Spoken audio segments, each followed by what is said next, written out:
Muy bien, entonces estábamos desarrollando lo relativo al árbitro. Vamos a compartir.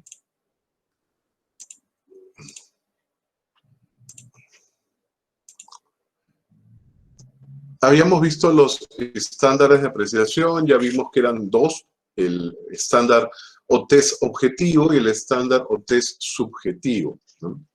El objetivo es el que domina y está evidentemente contenido en la ley modelo de la CNUDMI, y es el estándar que domina a nivel global, prácticamente al 100% en lo que es las leyes de arbitraje comparadas, tanto en el mundo civil law como common law, y además es el estándar que está en el DLA nuestro. Ahora, ¿cómo hacemos para determinar digamos, la fractura, ¿no?, a la independencia e imparcialidad del árbitro? ¿Cómo podríamos observar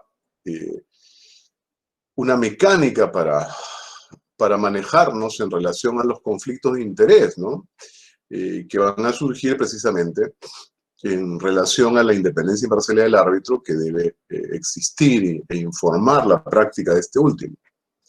Bueno, en realidad, sobre este particular hay diversos esfuerzos que se han llevado a cabo a nivel comparado, particularmente dentro del ámbito del soft law. Por ejemplo, están las famosas directrices de la IVA, ¿no?, sobre conflictos de interés en el arbitraje comercial internacional, de la International Bar Association, entre otros, ¿no? Quizá la que he mencionado sea el esfuerzo más relevante hasta el día de hoy, ¿no? Es un trabajo que se produjo en el año 2004 y hasta nuestra época, pasando por un ayornamiento, sigue siendo una herramienta bastante potente para manejarnos en materia de conflictos de interés. Sin embargo, como he señalado en algunas publicaciones, tiene ciertos límites, ¿no? Tiene ciertos límites las directrices de la IVA, ¿no? Porque están primero pensadas de una óptica de abogados de bufetes internacionales. No están pensadas, por ejemplo, en un perfil de un catedrático universitario, un funcionario estatal, ¿no? Además, si ven las directrices de la IVA, se darán cuenta que los supuestos que utiliza dentro de sus listas, esta lista verde, la lista naranja, la lista roja, establecen plazos, digamos, longitudes temporales arbitrarias, ¿no? Por ejemplo, que un árbitro no haya sido designado más de 2 veces en los últimos 3 años por el bufete jurídico, ¿no? Entonces, ¿por qué tienen que ser 3 años, ¿no? ¿Por qué 2 veces? ¿Por qué no 7 años y 5 veces? ¿O 1 año y 1 vez, ¿no? En realidad, son elementos, digamos, de carácter arbitrario, más allá de que puedan perseguir algún tipo de lógica. Muy bien, pero aún con esos límites, las directrices de la IVA son una herramienta perfectible, es un proceso que está en permanente actividad, como lo decía la propia versión original 2004 de directrices de la IVA, decía que no es un trabajo pues acabado, sino es un trabajo en movimiento. Pero bueno, algún sector dogmático dentro del cual me puedo ubicar,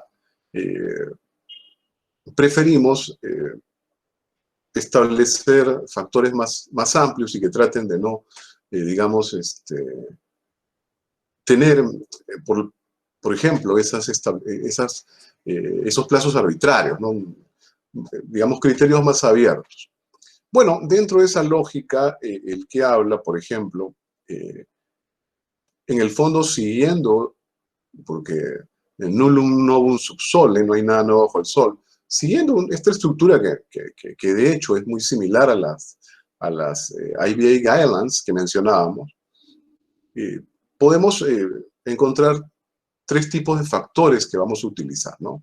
Factores descalificantes, o sea, factores que si se presentan, allí hay una fractura en la imparcialidad y consecuentemente el árbitro no debería pues aceptar su designación, ¿no? Como tal, el candidato, o el árbitro, si ya ha sido designado, debería renunciar e inclusive primero revelar, ¿no? Y luego están los factores no descalificantes, que es la cara opuesta, aquellos supuestos en los cuales el árbitro no tiene que revelar nada y no tiene por qué ni renunciar si es que ya es árbitro designado, o en el caso de que fuera un candidato, podría aceptar sin ningún inconveniente la designación. Y luego está la zona límbica, ¿no? que serían los factores que requieren un atento examen, que dependiendo digamos, de la circunstancia, el examen específico, bien podrían tender hacia ser un factor descalificante o bien a ser un factor no descalificante. En el fondo, esta triple división respeta pues la misma lógica del semáforo de las directrices, ¿no? Digamos, la lista roja, que sería la descalificante, ¿no? Aunque las directrices, pues, también hay una subdivisión dentro de la lista roja. Pero bueno, la lista verde sería lo no descalificante, factores no descalificantes, y la lista naranja sería esos factores que requieren un examen atento, ¿no? Un atento examen. Muy bien, entonces dentro de esta lógica y sin ánimo exegético, ¿no? Podríamos analizar ciertos factores, ¿no? Por ejemplo, podemos primero observar dentro de los factores descalificantes el supuesto siguiente, ¿no? Una relación familiar cercana con una parte, o sea, el árbitro tenga una relación familiar cercana con una parte o sujetos vinculados a esta última, o sea, sujetos vinculados a una de las partes del arbitraje. Ahora, el componente aquí es una cercana relación familiar, ¿no? Aquí habría que observar varias cosas, ¿no? Primero, dado que en el DLA ni en la ley modelo de la CENULMI, consecuentemente en la mayor cantidad de leyes de arbitraje del mundo, ¿no? No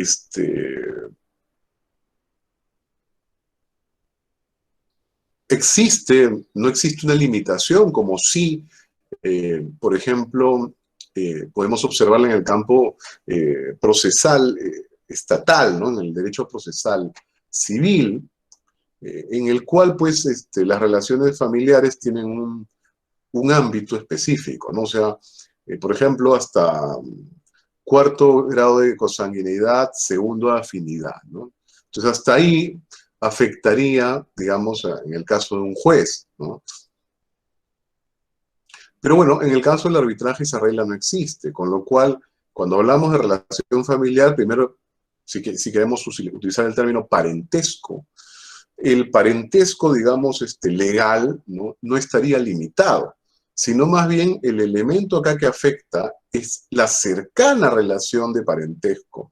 Esa cercanía no solamente digamos, por la ubicación en los grados del arbolito familiar, sino más bien por circunstancias que establezcan una intimidad, digamos, una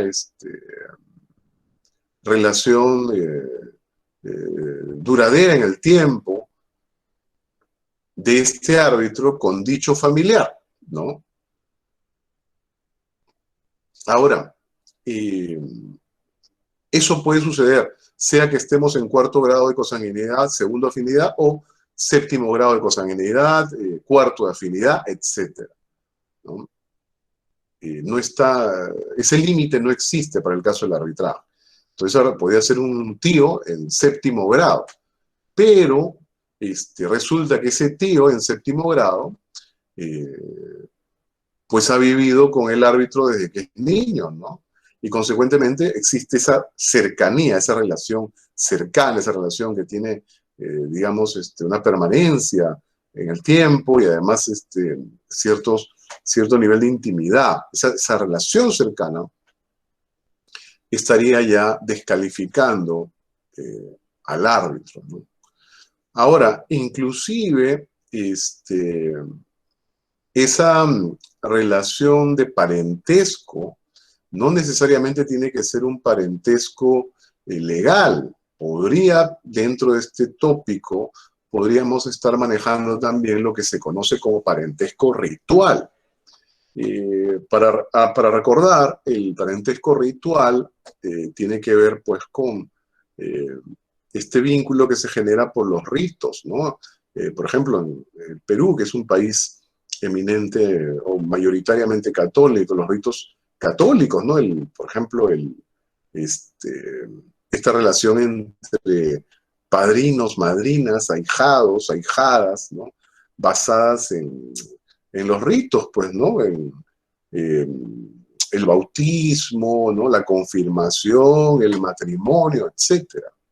Entonces aquí también estamos hablando de un parentesco, solo que un parentesco ritual. Pero el elemento no es únicamente el del parentesco, sino la cercana relación, ¿no? Con estos dos componentes que veníamos indicando antes.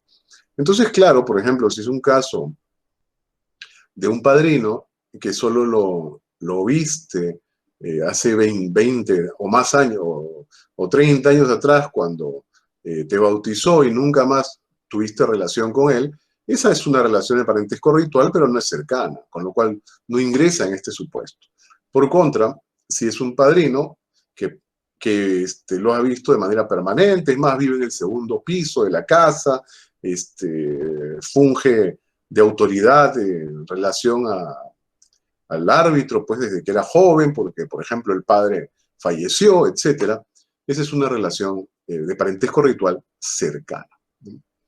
Ahora, evidentemente, para abundar en este factor descalificante, esa cercana relación de parentesco del árbitro es con una parte, ¿no es cierto?, o con un sujeto vinculado a esa parte, ¿no? Por ejemplo, podría ser que el parentesco ritual o legal no sea cercano, íntimo, no sea con el demandado, sino con el abogado del demandado, ¿no? Puede ser que el abogado del demandado sea, pues, por ejemplo, un primo del árbitro, ¿no? O que sea la ahijada, su abogada, del árbitro, ¿no? Entre multiplicidad de otras combinaciones. Entonces, esa sería, digamos, la esencia del primer factor. Segundo factor, una posición pública, evidentemente tomada por el árbitro, en el tema específico del conflicto, ¿no? Aquí hay que entender bien cuál es el factor que estamos postulando, ¿no? En realidad, en este supuesto, estamos hablando de que el árbitro, en el pasado, tomó pues una posición pública. ¿Cómo? ¿No? Hay multiplicidad de vías, lo hizo a través de una publicación escrita, una revista especializada, o de divulgación, o en alguna revista vinculada al quehacer de los árbitros, en un periódico, etc. O también lo pudo haber hecho en una entrevista televisiva, radial, o en una conferencia que haya impartido. Hay multiplicidad de combinaciones, ¿no? Pero esa posición fue, digamos, pública y se toma respecto de la controversia materia del arbitraje. O sea, aquí no es solamente que el árbitro ha estado hablando de un tema general que converge con el arbitraje presente en el cual ha sido designado. No, es que el árbitro ya ha indicado cómo, ante la eventualidad, pongamos, 5 años antes del arbitraje, publicó un artículo en el cual imaginaba el devenir del contrato entre las partes y postulaba además cuál sería digamos, la vía de solución, o sea, cuál debería ser en esa circunstancia, en esa controversia que él araba, ¿no?, a futuro, postulaba cuál debería ser la forma de resolver dicho conflicto, ¿no? Entonces, en ese caso es que el árbitro ingresa en este factor, ¿no? No es una posición pública tomada sobre un tema colateral, ha reflexionado de manera general sobre algún, digamos, tema o alguna categoría que se vea en el arbitraje, ¿no? O sea, puede haber reflexionado sobre los contratos de suministro en general. Eso no lo descalifica. Tendría que haber tomado una posición específicamente sobre este contrato de suministro, que ahora es materia han surgido sobre él controversias que son materia de arbitraje, ¿no? Y él ya habría indicado cuál sería la forma, digamos, de resolver esas controversias. Ese es el factor que estamos postulando.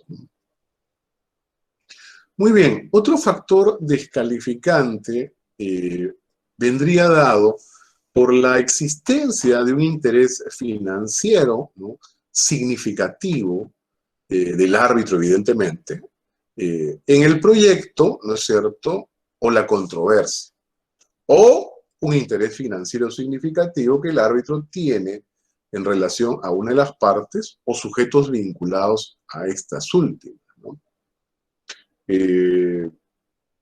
Por ejemplo, una cosa muy, muy simple, si el árbitro pues tuviera un porcentaje de las acciones que se están discutiendo en un arbitraje, evidentemente tiene un interés financiero significativo, ¿no? Pongamos que tenga el 30% de las acciones, porque de ser vencida una de las partes, ¿no?, respecto de la cual el interés es homogéneo con el árbitro, evidentemente va a perjudicarse porque sus acciones podrían disminuir o perder todo valor. Entonces, ese es un interés financiero significativo. Tiene que ser significativo, ¿no? Porque, por ejemplo, si el árbitro pues tiene una acción en un banco que cotiza millones de acciones, evidentemente una sola acción o 10 no son un interés financiero significativo, ¿no?, que hagan per se descalificante el factor, ¿no? Entonces, ese es un paradigma del tercer factor, ¿no? Ahora, un cuarto factor tiene que ver con la relación de adversario con una parte, ¿no? Aquí el árbitro tiene una, digamos, enemistad, ¿no?, una relación adversarial con una de las partes del arbitraje, ¿no? Consecuentemente, eso lo descalifica, ¿no? Ahora, ¿cuáles pueden ser estos supuestos? En realidad, habría que verificar que exista esta relación de enemistad, ¿no? Y evidentemente indico adversario como un enemigo claro, manifiesto, ¿no? Por ejemplo, si es que el árbitro fue denunciado penalmente en el pasado por una de las partes, ¿no?, allí hay una relación de enemistad, o inclusive no tiene que ser un proceso penal, podría haber sido un proceso civil por el cual también fue demandado por una de las partes del arbitraje, o no necesariamente un tema que brote de lo jurisdiccional. Podría ser que, por ejemplo, el demandado se quedó con la mujer del árbitro, ¿no? Entonces hay una relación de amistad, de adversarios. Eso también descalifica porque evidentemente el árbitro va a querer pues perjudicar, o sea, beneficiar a la parte contraria de aquella parte que es su adversario, ¿no? Y un quinto factor descalificante es la participación no financiera esta vez en el proyecto, la controversia, digamos, materia de conflicto, ¿no? Del arbitraje, mejor dicho. Podría ser el caso, es una operación no financiera, ¿no? El árbitro fue pues el abogado que redactó ese contrato, ¿no? Entonces, evidentemente, él tiene ya una predisposición intelectual positiva en relación al contrato. O podría ser el ingeniero que también hizo el diseño de la obra y luego fuera designado árbitro, ¿no? Entonces, aquí estamos hablando de una participación de tipo no financiero, ¿no? Muy bien. Ahora, en las antípodas de estos factores descalificantes, nos encontramos con los factores no descalificantes, ¿no? Aquí la distinción es un tema de matiz e intensidad. Lo que sucede es que en realidad en el campo de la independencia e imparcialidad, todo se trata de eso, ¿no? Su complejidad precisamente es porque las circunstancias que puedan afectar la independencia e imparcialidad no son pues una lista clausa y mecánicamente manejable, ¿no? Cada supuesto a analizar debe llevarse a cabo en el caso concreto, ¿no? Y sobre esa base, además, vamos a observar que a veces una circunstancia, si aumenta en intensidad, pueda tornarse descalificante. Por contra, si su intensidad es sutil, esté en el mundo de lo no descalificante, ¿no? Entonces, el mundo de la independencia y imparcialidad es un campo de eso, de matices, de intensidad, ¿no? Bueno, un primer factor que no descalifica, evidentemente, en este caso el árbitro no tiene ningún inconveniente con su independencia y imparcialidad, no tiene que revelar nada y no tiene tampoco que renunciar y puede aceptar tranquilamente si es que es un candidato a árbitro. Un primer factor de este orden es el de los escritos y conferencias profesionales, ¿no? En realidad, estaríamos hablando del caso en el cual el árbitro, en sus escritos, conferencias impartidas, lo haya hecho, se haya referido, por ejemplo, ¿no?, a una materia que es objeto del presente arbitraje, pero lo haya realizado de una manera genérica, abstracta, de laboratorio, ¿no? Entonces, por ejemplo, si en una conferencia que dio en un evento internacional, el árbitro señaló pues que efectivamente el tema de la patología del convenio arbitral X, ¿no?, se tiene que manejar de esta manera y de esta tal forma, pero no dijo más. Entonces, por más de que en el supuesto del arbitraje en el que el árbitro está encargado digamos, de su dirección y cometido el laudar, se presente un supuesto similar, el árbitro, dense cuenta, se pronunció en relación de manera general respecto a esa patología. No se refería al presente contrato. Entonces, en ese caso, ese tipo de conferencias o escritos que se refieran únicamente de manera genérica a categorías, por más que estas últimas sean objeto del arbitraje, pero sin haberse pronunciado expresamente sobre la controversia específica de este arbitraje, importa un factor no descalificante, ¿no? Entonces, evidentemente, por eso en la práctica, ¿no?, y en la realidad, es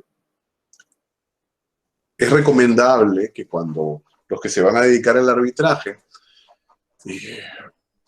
escriban artículos, ensayículos, capítulos de libros, etcétera, o también se pronuncien en medios, en mass media, y o en conferencias académicas, lo hagan pues de manera general, ¿no? No refiriéndose a un caso específico y menos aún postulando una solución frente a una eventual controversia, ¿no?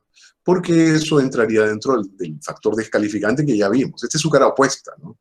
Aquí la alusión al tópico este es una alusión genérica, con lo cual no va a ingresar sino dentro del campo de lo no descalificante. Un segundo factor no descalificante es el de las asociaciones profesionales, ¿no? En realidad, aquí podríamos albergar asociaciones profesionales, académicas, ¿no? E incluso de otra índole, ¿no? Porque, claro, los árbitros, como todos los seres humanos, vivimos en sociedad, ¿no? Y también formamos parte de algunos, digamos, cuerpos colegiados, asociaciones, grupos de interés, diversos, ¿no? Bien sea profesionales, como puede ser, por ejemplo, en mi caso, el Colegio de Abogados de Lima, ¿no? En el caso de otro árbitro, el Abogados de Ingenieros del Perú, ¿no?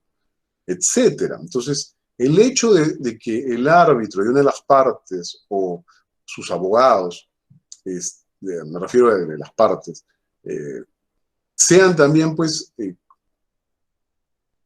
colegiados en el Colegio de Abogados de Lima, este factor no es descalificante. La mera, digamos, asociación profesional no genera una afectación de la imparcialidad. Bueno, y eso es tan cierto porque primero, por ejemplo, en el Colegio de Abogados de Lima, hoy en día tan solo, me parece que ya deben estar en unos, no sé si 60 o 70 mil asociados, ¿no? Entonces, o colegiados. Y evidentemente uno no conoce a todos, ni tiene relación con todos los miembros del colegio. Ahora, y no solo asociaciones profesionales, ¿no? También dentro de este factor podríamos observar asociaciones de tipo académico, ¿no? Por ejemplo, quien habla forma parte de algunas asociaciones académicas en el campo del arbitraje, en el campo también del derecho procesal. Y bueno, que una de las partes o uno de sus abogados sea también, obviamente nos estamos refiriendo al mero hecho de ser, por ejemplo, miembro de un instituto X, ¿no? De arbitraje. Ese mero hecho es un factor no descalificante, ¿no? Ahora ya si entramos a otros componentes, como que haya amistad entre los dos, es otro asunto. Acá estamos hablando solamente de la mera circunstancia de coincidir en una asociación académica, un grupo académico, ¿no? Entonces eso no es descalificante, evidentemente, ¿no? Inclusive podríamos ver también si esa asociación, esa pertenencia a ciertos grupos, podríamos extenderla a otros ámbitos, ¿no? Por ejemplo, podría ser pertenecer pues no sé, a un grupo religioso, ¿no? Algún tipo de confesión judaico-cristiana o no, ¿no? Dentro incluso dentro de lo sagrado, sea propiamente una religión de las más conocidas, como puede ser un grupo religioso católico, ¿no? No sé, una asociación católica X determinada, o podría ser también, ¿por qué no?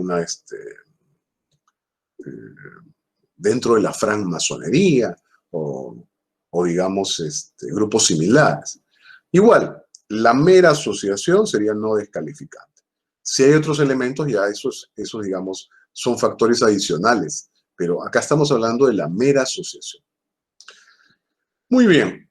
Y luego, otro factor no descalificante también sería la misma posición del árbitro con una de las partes, por ejemplo, o sujetos vinculados a esta última, en la misma industria o similar situación de gobierno.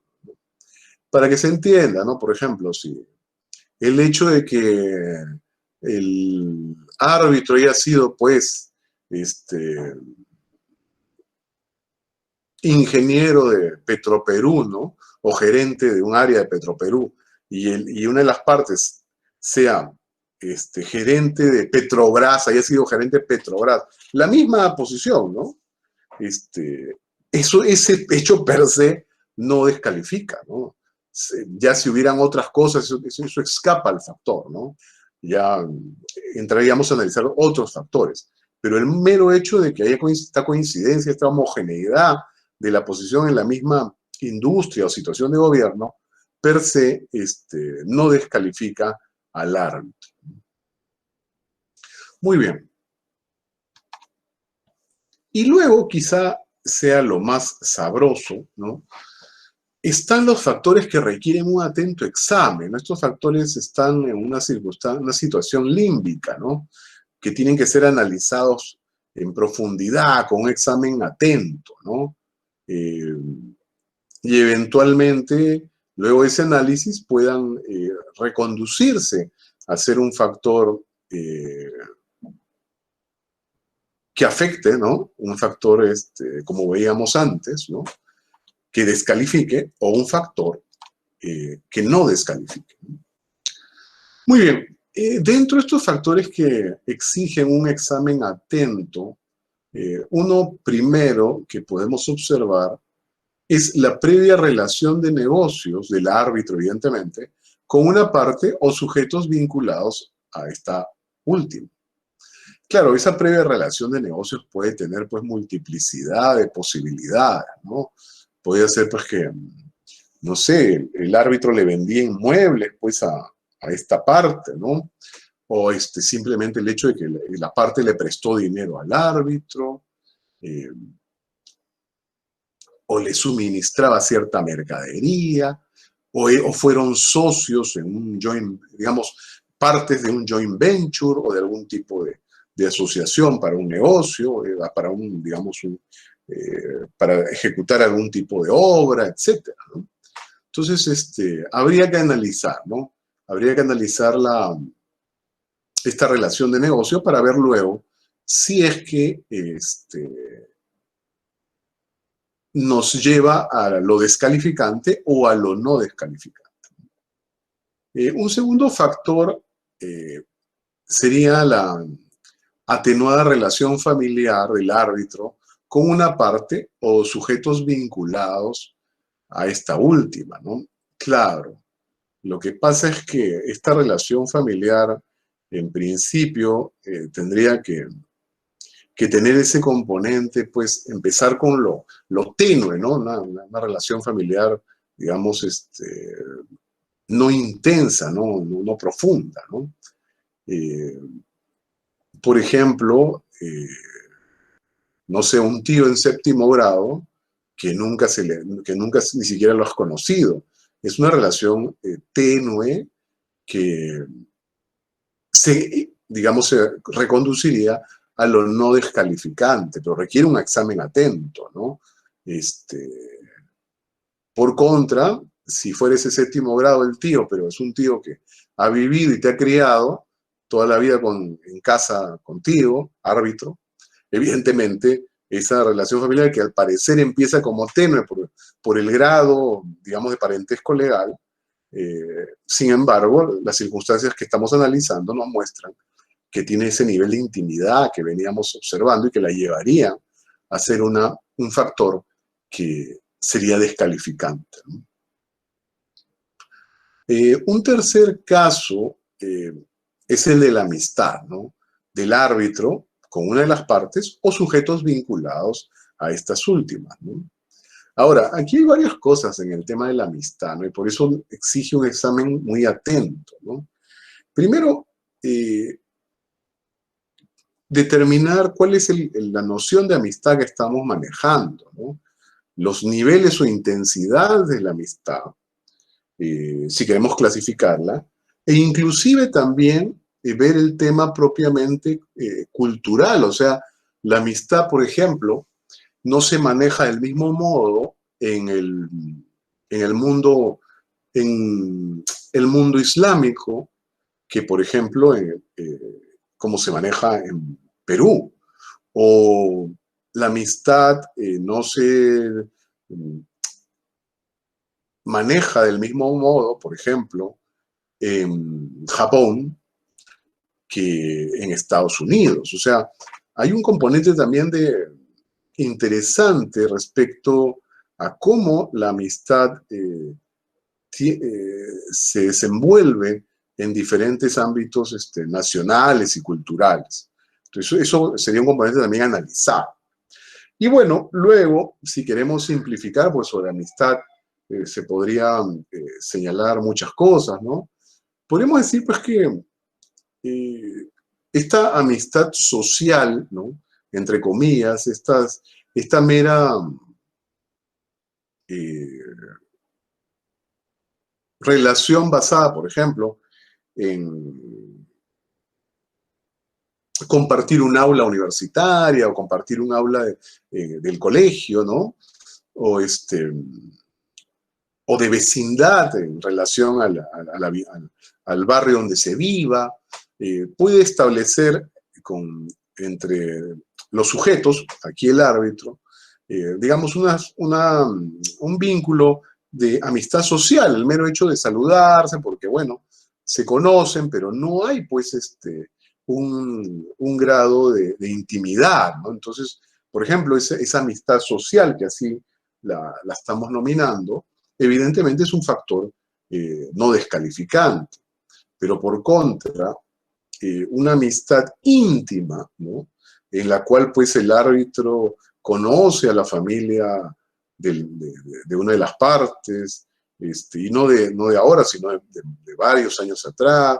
Hay esta intimidad de que se conocen recíprocamente las familias, el árbitro, la mujer del árbitro, a la de la otra parte, arman pues reuniones recíprocamente también en la casa de uno, el otro, alguna vez se han quedado a pasar la noche ahí, etcétera. Sus hijos, ellos, ¿no?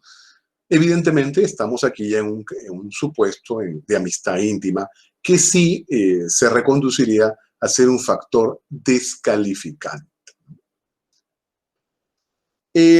Un cuarto factor interesante es la afiliación entre las firmas legales, ¿no?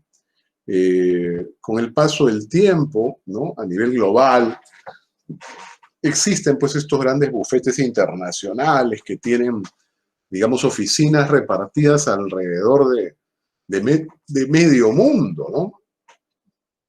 Decenas, muchas decenas a veces de oficinas, y que en el caso del Perú también ya hace varios años tenemos esta realidad en nuestro territorio, ¿no?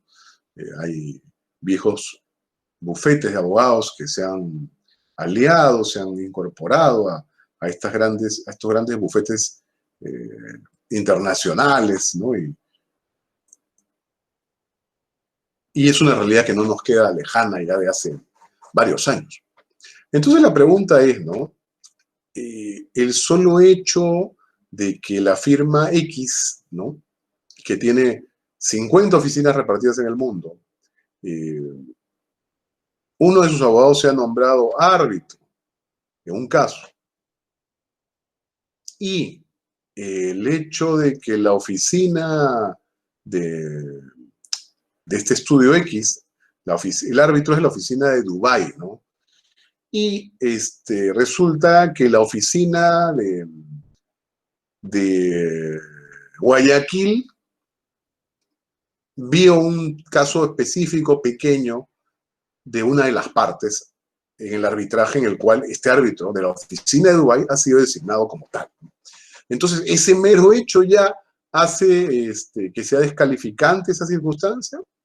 Bueno, si la oficina de Dubái y la oficina de Guayaquil no comparten información, no tienen, digamos, conocimiento recíproco de sus actividades, e inclusive habría que analizar también el tipo de, la condición de estas oficinas, ¿no? Porque si solamente son oficinas para intercambiarse algún tipo de casos y dividirse en horarios, pero no es que la información de esta oficina de Guayaquil conozca para nada la de Dubái o la de la central de este estudio Bufete X.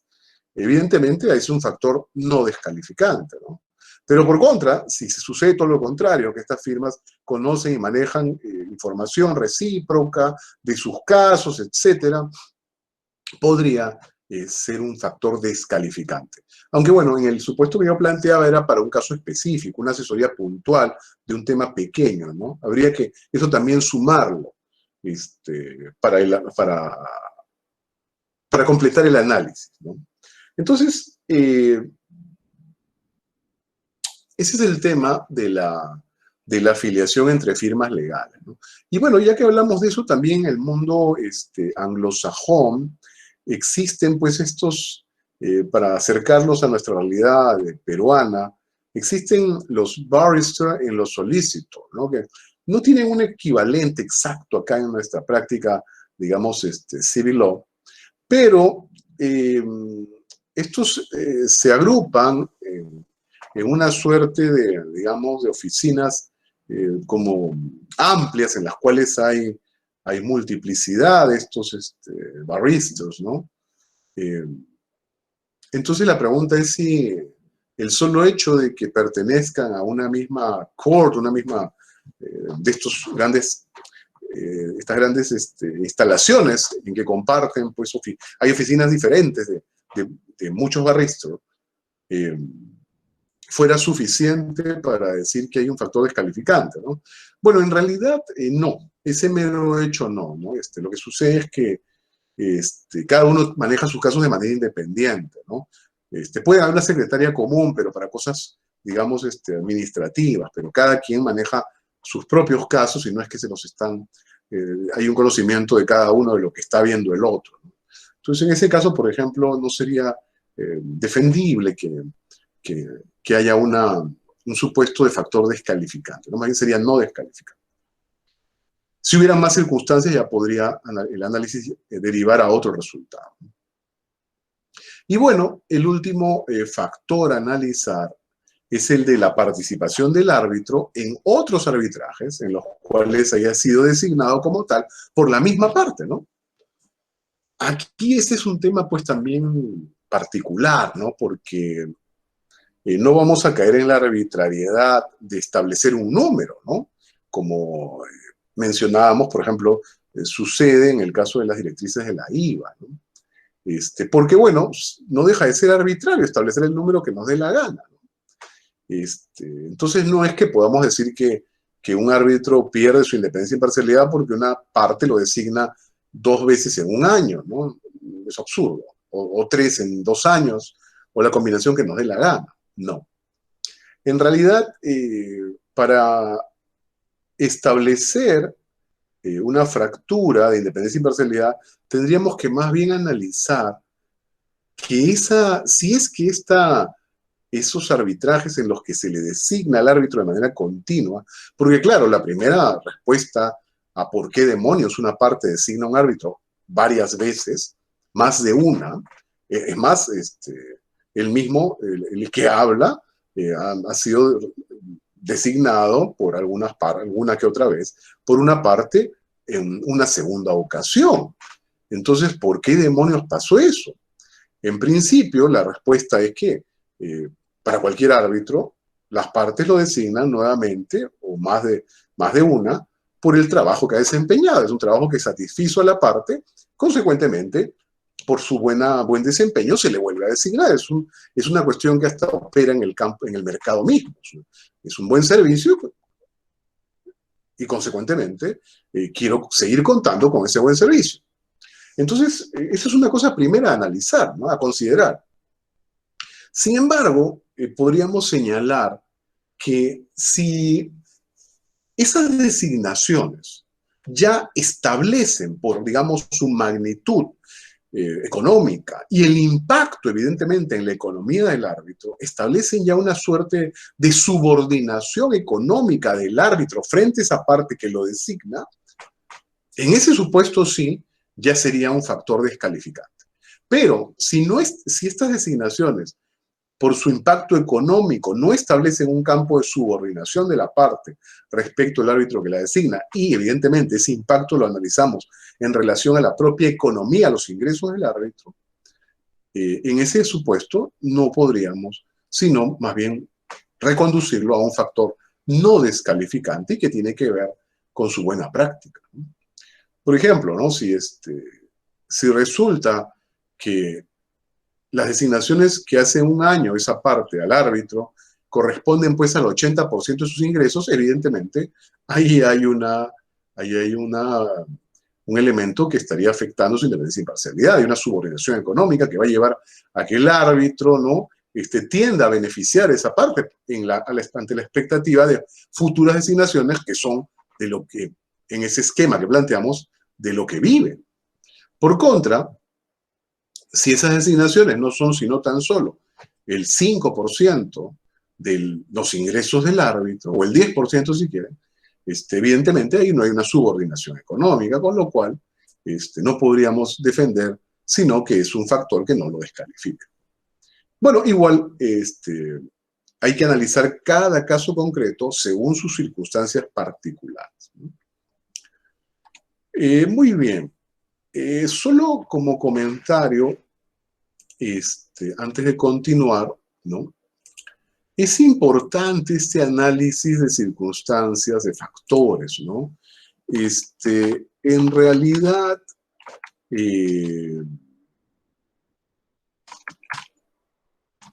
lo que hemos hecho es un análisis muy superficial, ¿no?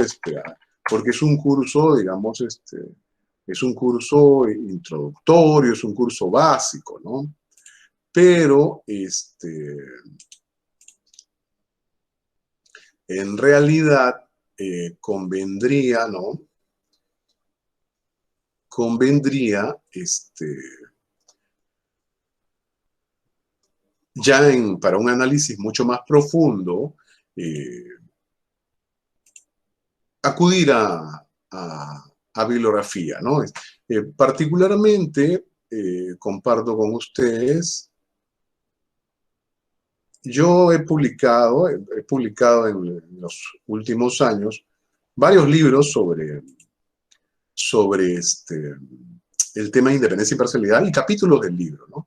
Y es un tema tan particularmente denso que en realidad creo que cada última publicación, y sin ánimo de faltar a la verdad, es cierto lo que les digo, importan mis últimas conclusiones, mis últimas ideas más, digamos, detalladas en relación a este complejo tema de la independencia y imparcialidad, ¿no? Entonces, en estos días, en breve, se está publicando este libro, ¿no? The Cambridge Handbook of Judicial Control of Arbitral Awards, en la Cambridge University Press. Y en este libro, como pueden ver, el capítulo 2, Independence and Impartiality of Arbitrators, corre bajo mi autoría. Es un capítulo no pequeño, en el cual van a poder encontrar mis últimas reflexiones, e incluso hasta he diseñado digamos, un formato, una estructura, un esquema para efectos de manejar la independencia e imparcialidad, ¿no? Esto sería mi última visión y la más avanzada de lo que es independencia y parcialidad. El libro se estará publicando a fines del mes de septiembre, ¿no? Muy bien. Entonces,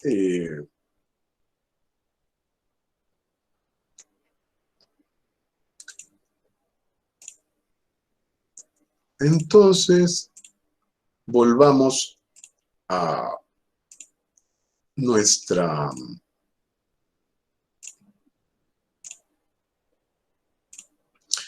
filminas.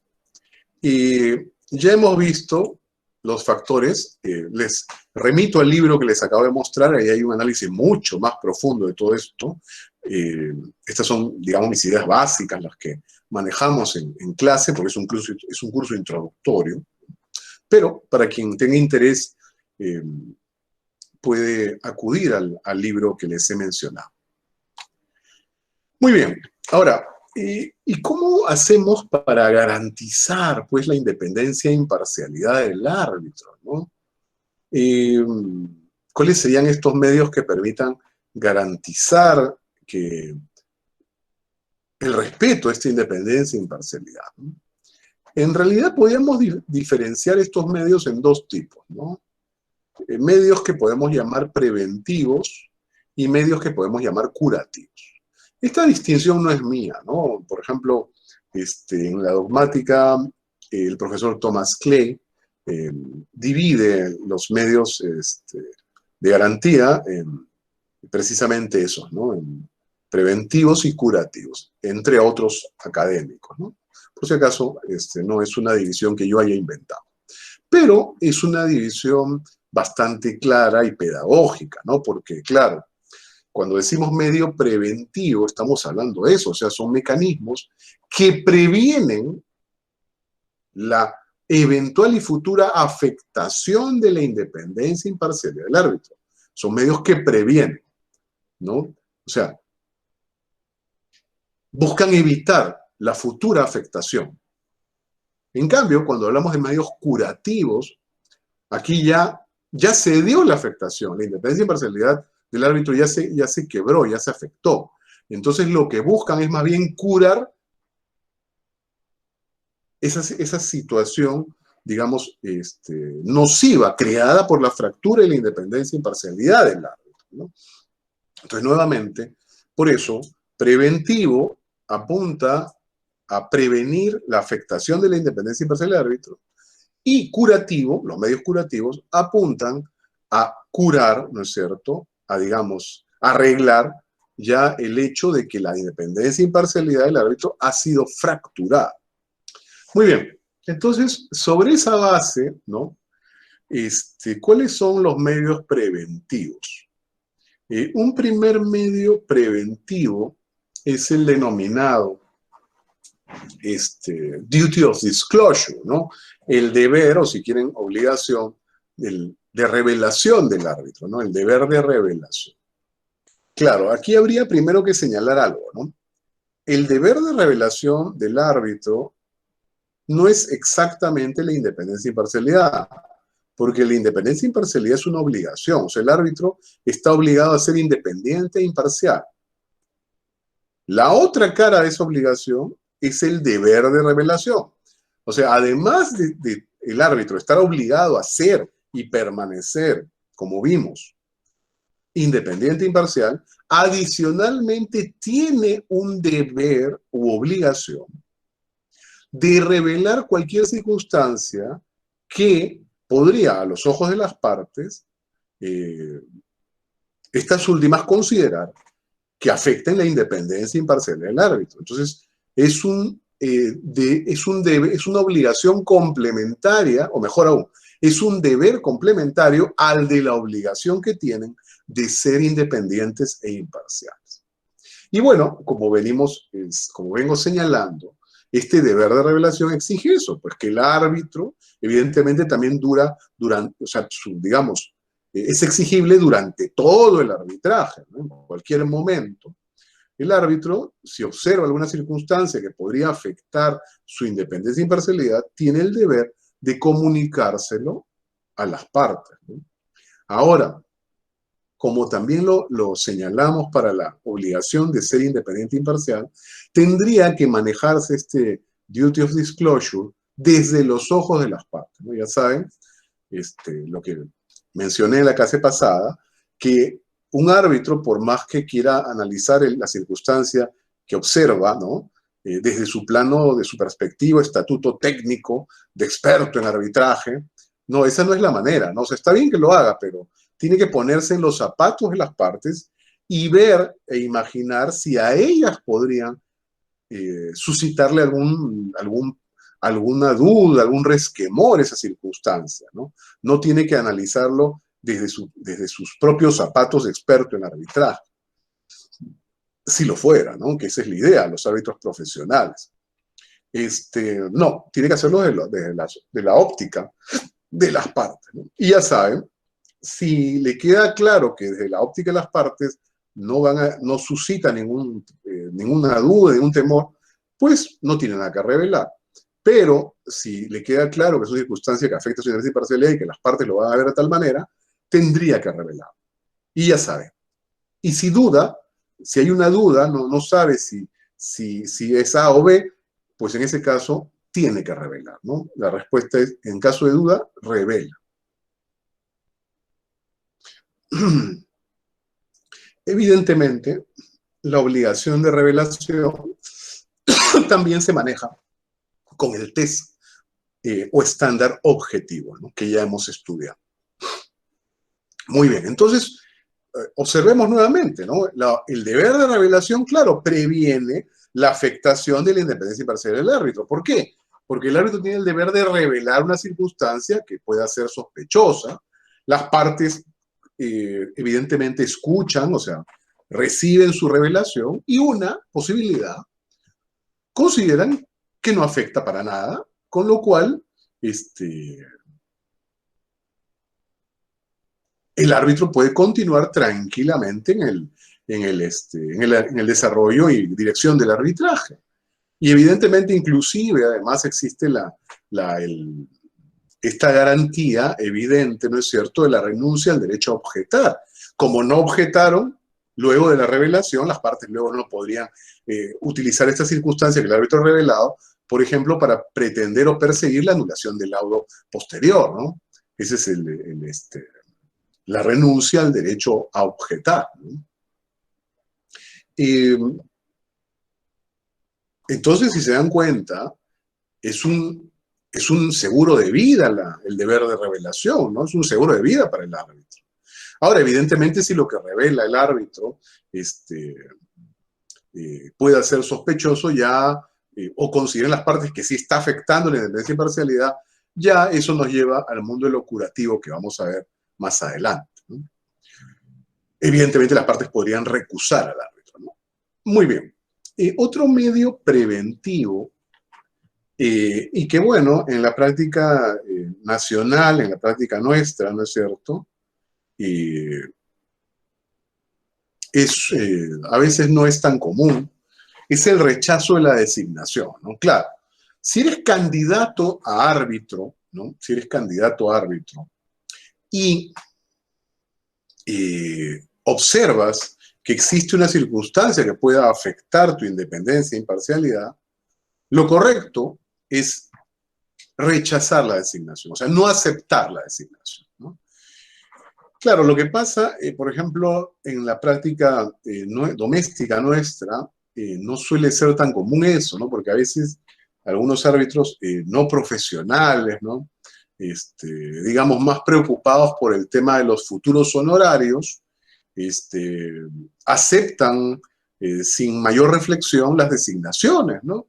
Por más de que puedan tener ahí digamos, la duda de si hay alguna circunstancia que pueda afectar su independencia y imparcialidad, piensan, pues no, luego de repente no me van a recusar. No, esto es poco profesional, ¿no? En realidad, si uno conoce desde los ojos, pues, de las partes siempre, ¿no?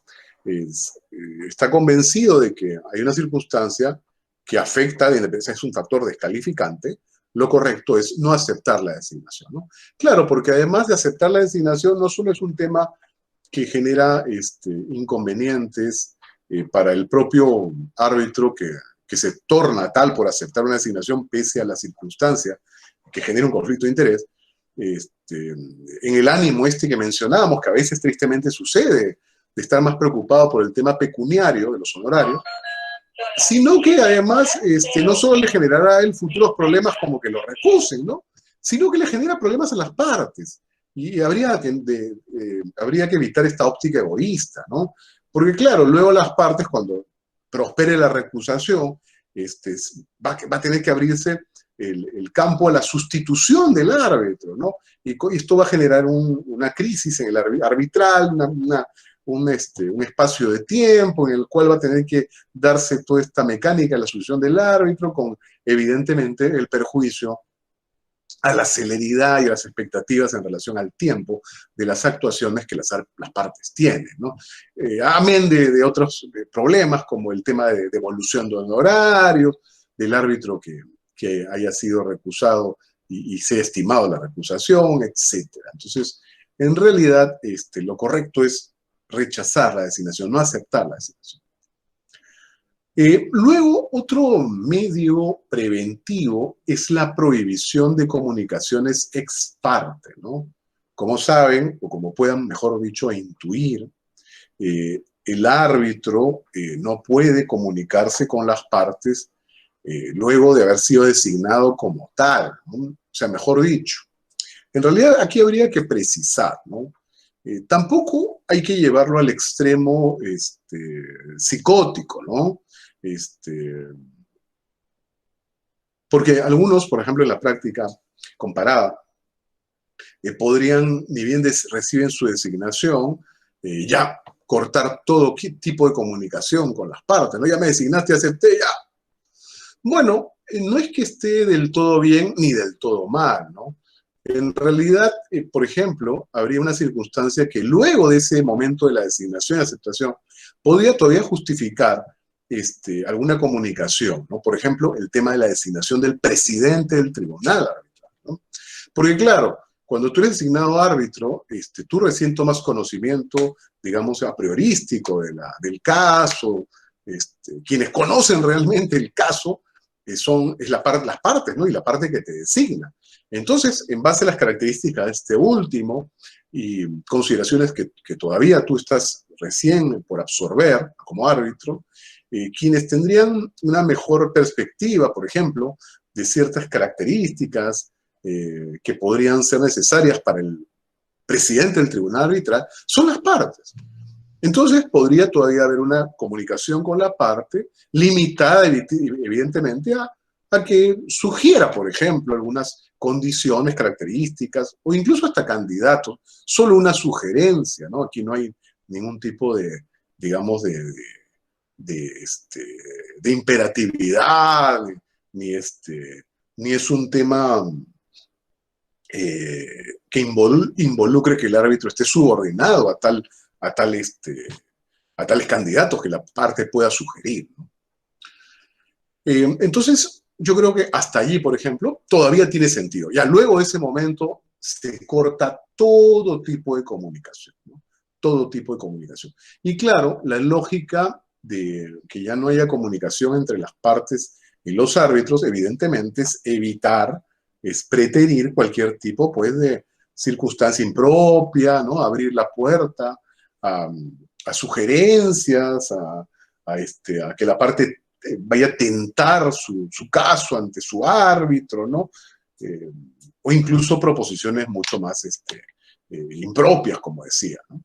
Entonces, para evitar eso, evidentemente existe este principio de prohibición. Y bueno, para cerrar ya nuestra clase de hoy, un medio preventivo adicional es el empleo del secretario arbitral. Bueno, la figura del secretario arbitral es una figura que, como habrán visto en el DLA, que esto nos remite evidentemente también a la ANSI Model Law, no tiene mayor regulación, pues, ¿no? En el DLA nuestro se menciona el secretario, me parece que una o dos veces en toda la ley de arbitraje, ¿no? Y hay muchísimas cuestiones operativas que no están reguladas en ningún lado y que más bien se manejan a partir de la costumbre arbitral, ¿no? Por ejemplo, pues, ¿no? A diferencia del árbitro, que el DLA, ya lo hemos estudiado, establece ciertos requisitos de capacidad positiva y negativa. En el caso del secretario no hay ninguna referencia a ello, ¿no? Ya en la práctica, los secretarios arbitrales suelen ser, pues, estudiantes de últimos años de la carrera de Derecho, o por lo menos bachilleres, aunque ya que se ha profesionalizado la práctica arbitral en nuestro país, en el campo del arbitraje doméstico internacional,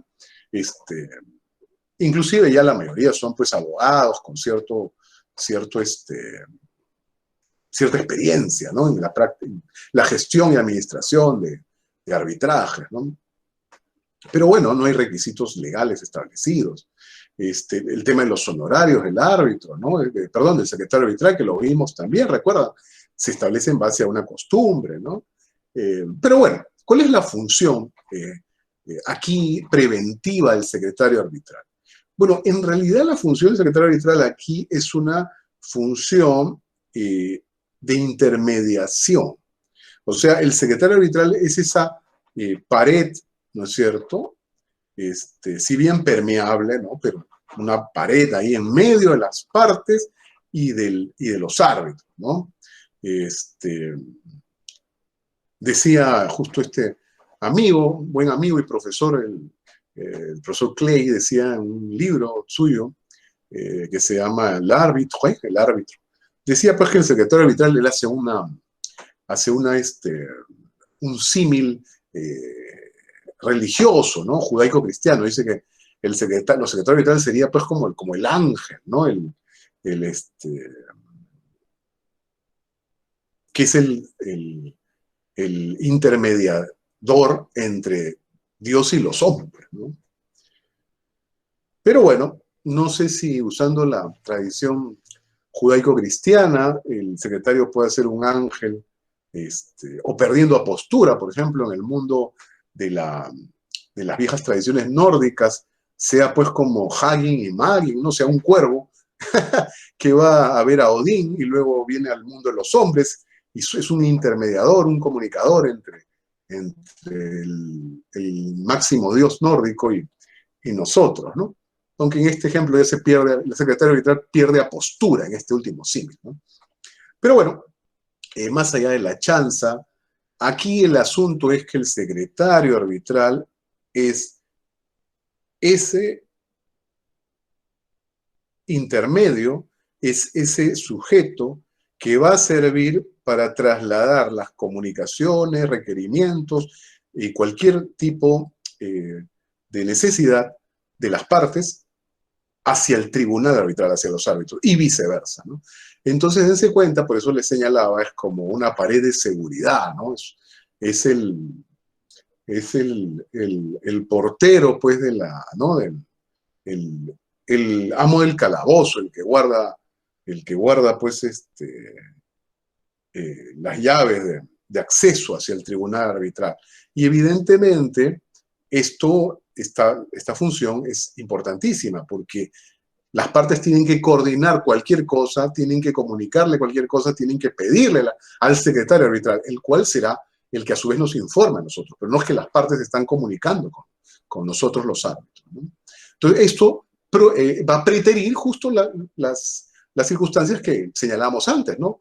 Que los árbitros pues vengan a nosotros, las partes vengan a nosotros los árbitros a tentar su caso, a sugerirnos ideas o posiciones, o incluso a circunstancias impropias, ¿no? Entonces, esta es la gran labor del secretario árbitro. Muy bien, hasta